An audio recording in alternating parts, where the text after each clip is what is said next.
Auditor plus the best practices panels. Privileged escalations.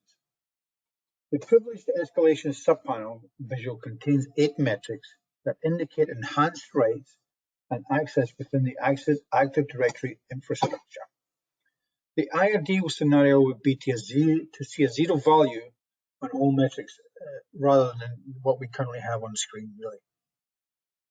In the event any metric displays a positive number, details of the escalation can be viewed by clicking on the report icon just below the metric, the subpanel.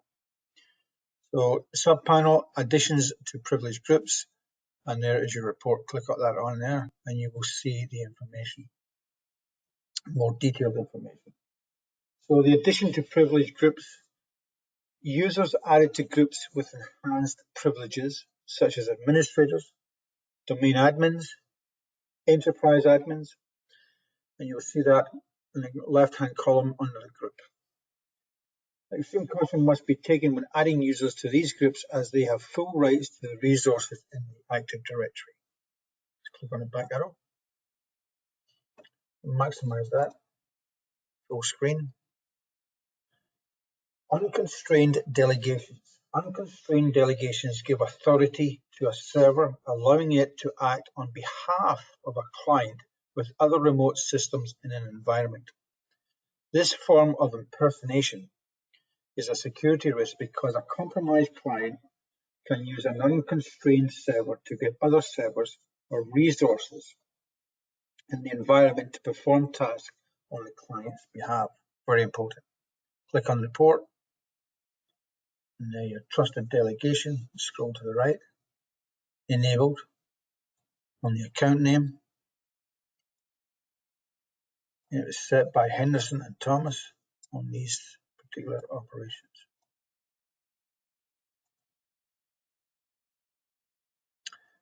Admin SD holder changes.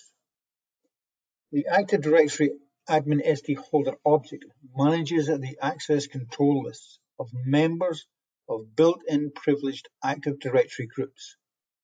All changes to permissions, access control lists, ACLs, on this object must be monitored to detect manipulation. Such changes could give attackers access to privileged accounts within the domain. Let's click on the report.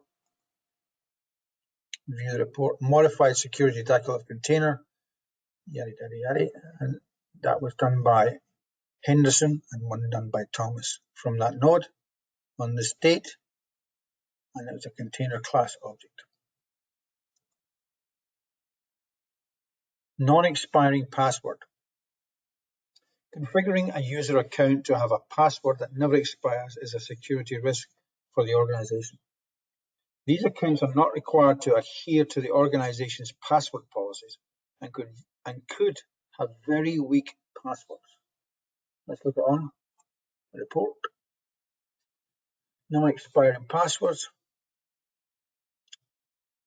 on these objects set by on these particular accounts on the left-hand column. Right. Bottom left, user rights assignments. User rights assignments are settings applied to the local devices on the network. They allow users to perform various system tasks, such as local logon, remote logon, backups, debug programs, impersonate a client, etc. These rights can escalate privileges and need to be monitored. So let's look at the report.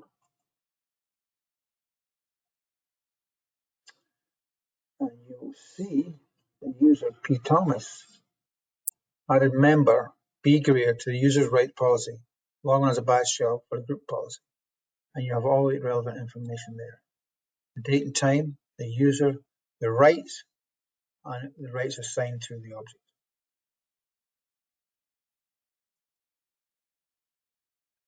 Group policy delegations. Group policy delegations delegate rights to other users, which could mean escalation of rights. These delegations must be monitored to ensure that these assignments are not a mistake or malicious. Click on the report. And then you will see the specific operation under the details column. with changes made by P. Thomas from node.193 at that particular time on that group policy.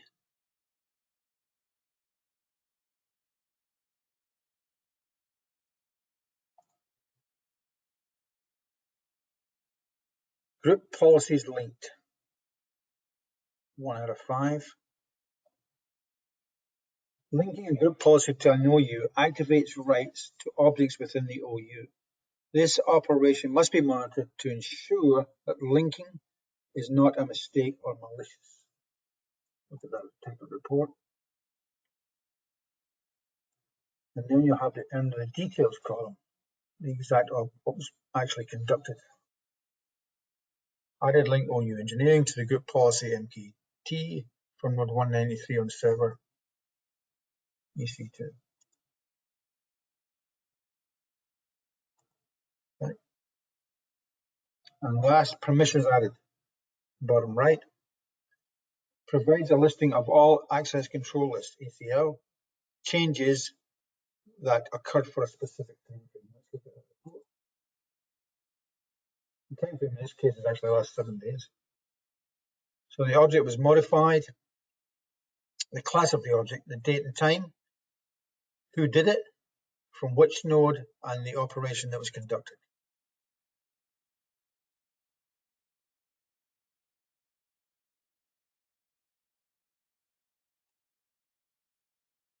And there you have it, privilege escalations. Minimize that and go back to the main panel.